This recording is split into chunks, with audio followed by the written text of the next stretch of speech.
እንኳን ለጻድቁ አባታችን ለአቡነ ገብረ መንፈስ ቅዱስ እንዲሁም እንኳን ለአምስተኛው ቀን ጾመ ፍልሰታ በሰላም አደረሳችሁ አደረሰን። ውድ የእግዚአብሔር ቤተሰቦች ቪዲዮውን ስትጀምሩ ላይክ በማድረግ እንዲሁም ሰብስክራይብ ያላደረጋችሁ ሰብስክራይብ በማድረግ አገልግሎታችንን እንድታበረታቱ ስንል በልዑል እግዚአብሔር ስም እናሳስባለን።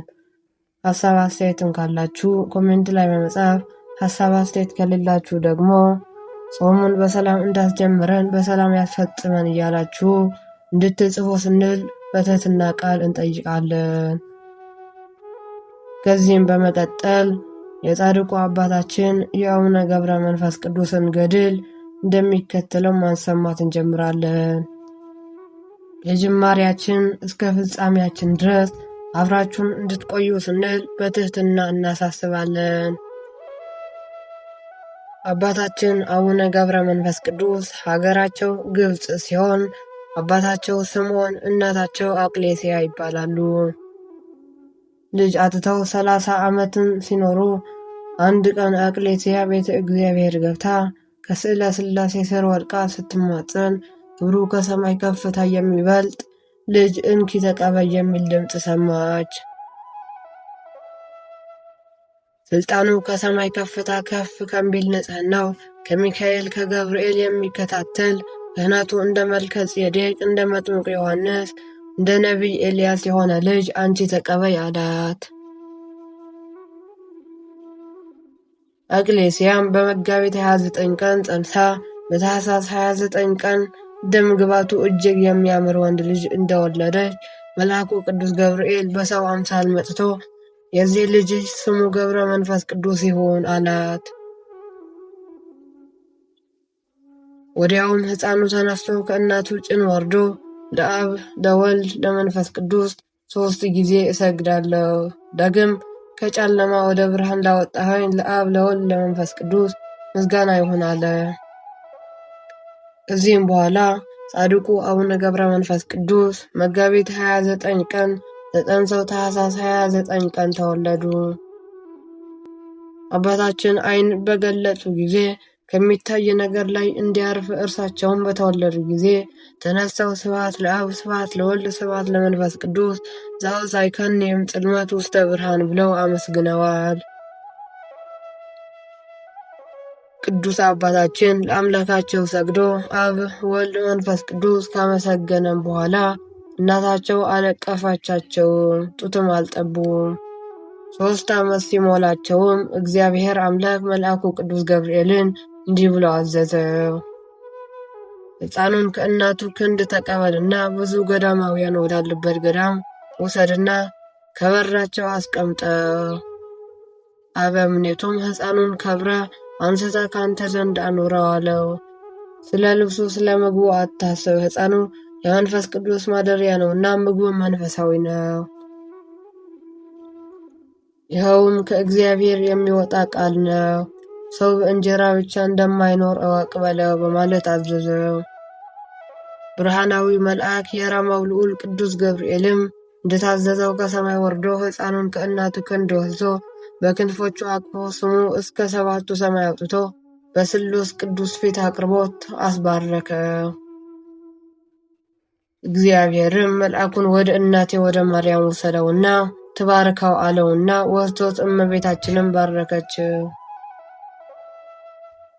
ዳግመኛም ከአዳም ጀምሮ ሄሮድስ በግፍ እስካስፋጃቸው ሕፃናት ያሉት ሁሉም ቅዱሳን ነቢያት፣ ሐዋርያት፣ ጻድቃን፣ ሰማዕታት፣ ደናግልና መነኮሳት ሁሉም እንዲባርኩት አደረገውና መልሶ ከእግዚአብሔር ፊት አቆመው። መድህን ጌታም ሕፃን ገብረ መንፈስ ቅዱስን በመንግሥቴ ከእኔ ጋር ትነግሣለህና ደስ ይበልህ፣ በርታ፣ የሚደርስብህን ሁሉ ታገስ፣ ብዙ ነፍሳት በአንተ ምክንያት ይድናሉና ሰላሜ ከአንተ ጋር ይሆናል አለው። ከዚህም በኋላ መልአኩ አባ ዘመደ ብርሃን ወዳለበት ገዳም አወረደውና ሕፃኑን ከበር ላይ አስቀምጠው እርሱ ወደ ውስጥ ገብቶ እግዚአብሔር እንዳዘዘው ሁሉን ነገረው። አባ ዘመደ ብርሃንም ሕፃኑን አስገብቶ በእንክብካቤ የቤተ ክርስቲያንን ትምህርት ሁሉ እያስተማረ አሳደገው። ሕፃኑም ትምህርቱን በጨረሰ ጊዜ ድቁና ተቀብሎ እንደ ቅዱስ እስጢፋኖስ ጸጋንና ሞገስን የተመላ ሆነ። ፍጹም የእግዚአብሔር ጸጋ አድሮበታልና ሥራው ሁሉ በእውቀት የተሞላ የተቃና ሆነ። አባ ዘመደ ብርሃንም በሕፃኑ ላይ ያደረበትን ጸጋ እያየ እጅግ ደስ ይለው ስለነበር እንደ ቅዱስ እንጦንስ አስኬማን ሰጠ። ከዚህም በኋላ ገብረ መንፈስ ቅዱስ ቅስናን ተቀበሉና በጾም በጸሎት ተጠምደው በታላቅ ተጋድሎ መኖር ጀመሩ። እንደ ሐዋርያትም የተአምራትና የፈውስ ሀብት ተሰጣቸውና ድውያንን የሚፈውሱ፣ ሙታንን የሚያነሱ፣ አጋንንትን የሚያወጡ ሆኑ። መልአኩ ቅዱስ ገብርኤል ዳግመኛ ተገልጦላቸው ወደ ሰማይ አሳረጋቸውና ከእግዚአብሔር ፊት አቆማቸው። ያን ጊዜም ጌታችን ክቡራን የሆኑ እጆቹን ዘርግቶ ከባረካቸው በኋላ በጸሎትህ ከሲኦል የምታወጣቸው ብዙ ነፍሳት አሉ፣ ድውያንንም ትፈውሳለህ አለው። ከእንግዲህ ወዲህ ከሰው ተለይተህ ወደ ጫካ ገብተህ ከአንበሶችና ከነብሮች ጋር ኑር አላቸው። አባታችንም ጌታችንን የሰጠኸኝ እነዚህ አንበሶችና ነብሮች ምን ይመገባሉ አሉት። ጌታችንም የረገጥከውን መሬት ይልሳሉ፣ በዚያም ይጠግባሉ አለው። ወደ እኔም እስክትመጣ ድረስ ያው ምግብ ይሆናቸዋል አላቸው። ቅዱሳን መላእክትም ይህንን በሰሙ ጊዜ እጅግ ደስ አላቸውና ጌታችንም መልአኩን ወደ ቀደመ ቦታቸው ይመልሳቸው ዘንድ አዘዘው። ከዚህም በኋላ አቡነ ገብረ መንፈስ ቅዱስ ከራሳቸው እስከ እግራቸው ድረስ ጠጉር በቀለላቸው። የጠጉራቸው ርዝመቱ 1 ክንድ ከስንዝር ነበርና አባታችንም በታላቅ ተጋድሎ ሲኖሩ በጸጋ ላይ ጸጋ ተጨመረላቸው። ከዕለታትም በአንደኛዋ ቀን የፈወሳቸው ሕሙማን ብዛታቸው እልፍ ሆነና የሀገሩ ሰዎች ሥራቸውን ስላወቁባቸው አዘኑ። ውዳሴ ከንቱ እንዳይሆንብኝ ተነስቼ ሰው ወደማያውቀኝ አገር እሄዳለሁ ብለው ተነስተው ሄዱና ሕዝቡም አባታችን እንደተሰወረው ባወቁ ጊዜ በሐዘን አለቀሱ። ከዚህም በኋላ አባታችን ወደ ጫካ ገብተው ብቻቸውን የበጋውን ሐሩር የክረምቱን ቁር ታግሰው ምንም ልብስ ሳይለብሱ ራቁታቸውን ሆነው በተጋድሎ ኖሩ። ከጽኑ ተጋድሏቸውና ከጫካው ቅዝቃዜ የተነሳ ሰውነታቸው አልቆ ከአጥንታቸው ጋር ተጣበቀ። ፍራፍሬም ሆነ ምንም ነገር አይመገቡም፣ ውሃን ፈጽሞ አይጠጡም ነበር። አባታችን በምድረ በዳ እንደ ሰው ሳይሆን እንደ መላእክት ኖሩና ቅዱሳን መላእክትም ዘወትር ይጎበኟቸው ስለነበር ስለ ምግባቸውም ሰማያዊ ኅብስት አምጥተው ይሰጧቸው ነበር። ነገር ግን አባታችን ያንን ኅብስት አይመገቡትም። ይልቁንም ጽዋውን ባሹት ጊዜ እንዲሁ ይጠግባሉ፣ ይረካሉ። አባታችን በተወለዱበትም ቤት አልኖሩምና እናት አባታቸው የሥጋ ዘመዶቻቸው አላወቋቸው ነበር። በበረሃ ብቻቸውን ኖሩ እንጂ ነገር ግን ሰማያውያን ሁሉ ወዳጆቻቸው ሆኑና እመቤታችን ወዳጄ ትላቸዋለች። ነቢያት፣ ሐዋርያት ወገናችን ይሏቸው፣ መላእክትም ወዳጃችን እያሉ በክንፋቸው ያቅፏቸው። የአባታችን መዓዛው ጫካውን ይሞላው ነበር። በመንፈስ ቅዱስም ኃይል ወደ ፈለጉበት ቦታ በፍጥነት እንደ ወፍ ይበራሉ። ስለተሰጣቸውም ጸጋ የበረሃ እንስሳት፣ እንስሳና ነብር ሁሉ ያገለግሏቸው አባታችን ሁልጊዜ እንዲህ ይሉ ነበር። የሚጣፍጥ ምግድን መውደድ ኃጢአትን ያመጣል እንጂ ሞቱን ያስከትላል። ክንፍ ያላቸው የሰማይ ወፎች እንኳን በመብል ምክንያት ይጠመዳሉ። ምግብ በመሻት ከምድር ላይ ይወድቃሉና በወጥመድም ይያዛሉ። የሰው ልጅም ምግብን በመውደድ በኃጢአት ይወድቃልና እኔስ ለሰውነቴ ምግብ መጠጥን አልፈልግም። ልብስም አልሻም፣ ራቁቴን ከእናቴ ማኅፀን እንደወጣሁ እንዲሁ ራቁቴን ወደ መቃብር እመለሳለሁ እንጂ። ከዚህ ኃላፊው ዓለም በሞት በተለየሁ ጊዜ መብል መጠጥን ልብሱን ማን ያስከትልኛል አሉ። ዳግመኛም ሰው ሊደርስ በማይችልበት በረሃ እኖራለሁ። ነጣቂ ተኩላዎችና አራዊቶች ባሉበት እነርሱ እንዲበሉኝ ሥጋዬን እጥላለሁ። የጻድቃን ሥጋቸው ለዱር አራዊት ነውና እንዳለ እኔ ክፉ አውሬዎች፣ ተናዳፊ እባቦችና ዘንዶች ወዳሉበት እገባለሁ፣ ምግብ እሆናቸው ዘንድ እወዳለሁ በማለት አባታችን ራሳቸውን ለሞት አሳልፈው ይሰጡ ነበር። ነገር ግን አራዊቱ ሁሉ እየሰገዱላቸው ይገዙላቸው፣ ከእግራቸውም በታች ይተኙ ነበር። እንደሚታዘዝ ደቀ መዝሙሩም ይታዘዙላቸው ነበርና ለጸሎትም በሚቆሙበት ጊዜ አብረዋቸው ይቆማሉ፣ በፊታቸው ይጫወታሉ። በአንደኛው ዕለት አባታችን ጸሎታቸውን እንደጨረሱ ሰማይ ተከፍቶ የእሳት ድንኳን ተገልጦ 40ቱ እንስሳ የእግዚአብሔር ዙፋን ተሸክመው 24ቱ ካህናተ ሰማይ ማዕጠንት ይዘው ቅዱሳን መላእክትና አለቆቻቸው በየነገዳቸው በዙሪያቸው ቆመው ጌታችን ለአቡነ ገብረ መንፈስ ቅዱስ በአንድነት በሦስትነት እንዳለ ተገለጸላቸው። አባታችንም ይህንን ባዩ ጊዜ እጅግ ተፈርተውና ደንግጠው መሬትን ላይ ወደቁ። ጌታችንም ካጸናቸውና ካበረታቸው በኋላ ዮሐንስ ቀለምሲስ እኔን እንዳየኝ አንተም እኔን ማየት የምትችልበትን ኃይል እሰጥሃለሁ። ወዳጄ ሆይ ምን ትሻለህ?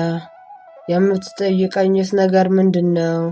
ይልህ ብለህ በለመንከኝ ጊዜ ተገለጥኩልህ እንጂ 80 ዓመት በጫካ ኖርክ፣ በረሃዎችን ዞርክ፣ ከአንበሶችና ነብሮች ከአራዊትም ጋር መኖርን አልፈራህም።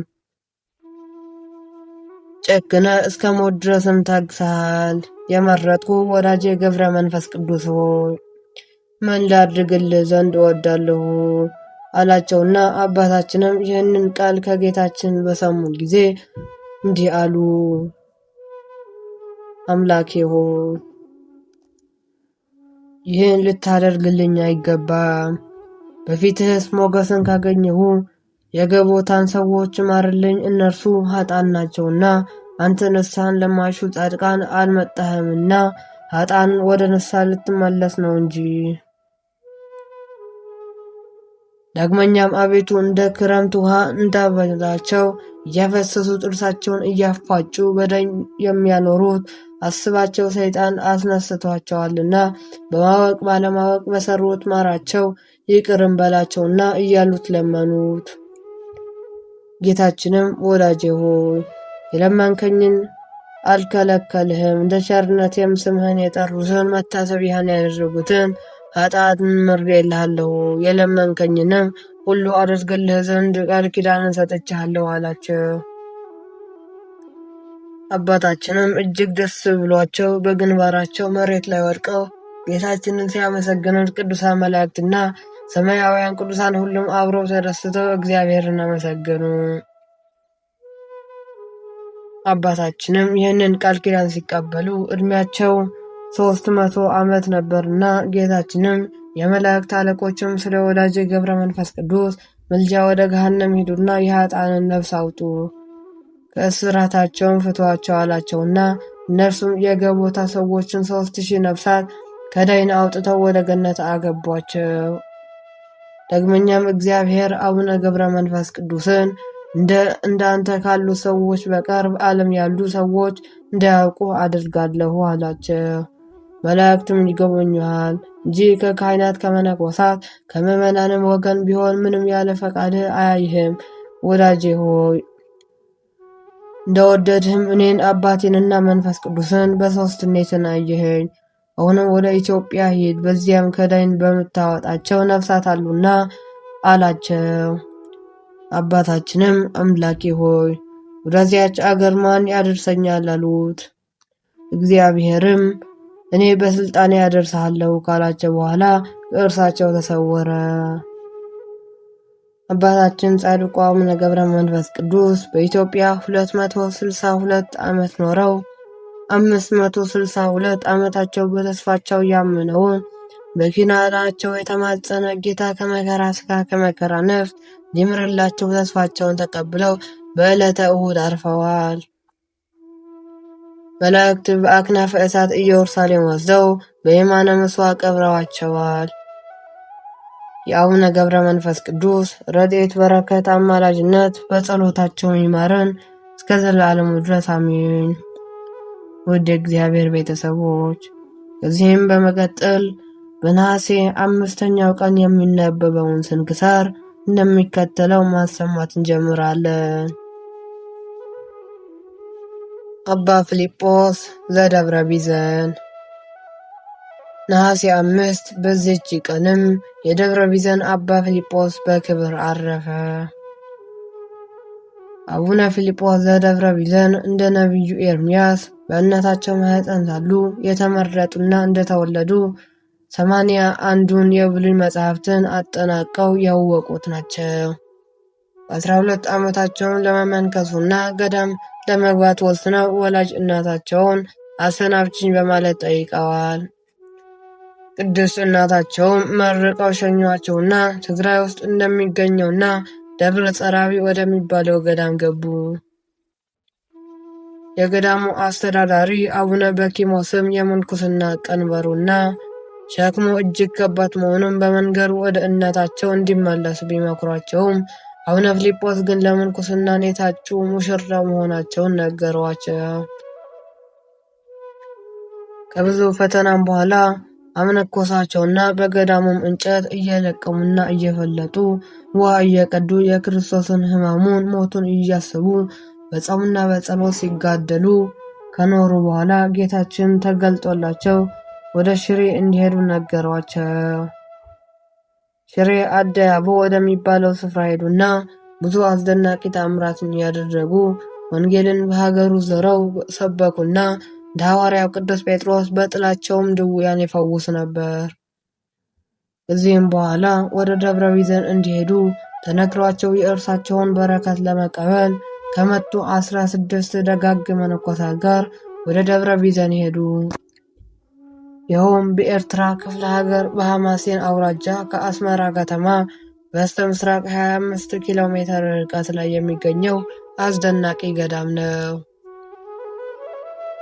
ጻድቁ የሐይቅ እስጢፋኖስን ባሕር በተአምራት ያጠቃለሉት አባት ናቸውና በንጉሡ በአፄ ዳዊት ዘመን ሰንበትን አንድ ብቻ ናት እያሉ በአንደኛዋ ሰንበት ሥራ ሲሰሩ ጻድቁ አቡነ ፊልጶስ ይህን ሰምተው አንዲት ሰንበት የሚሉትን ሁሉ ተቃወሟቸው።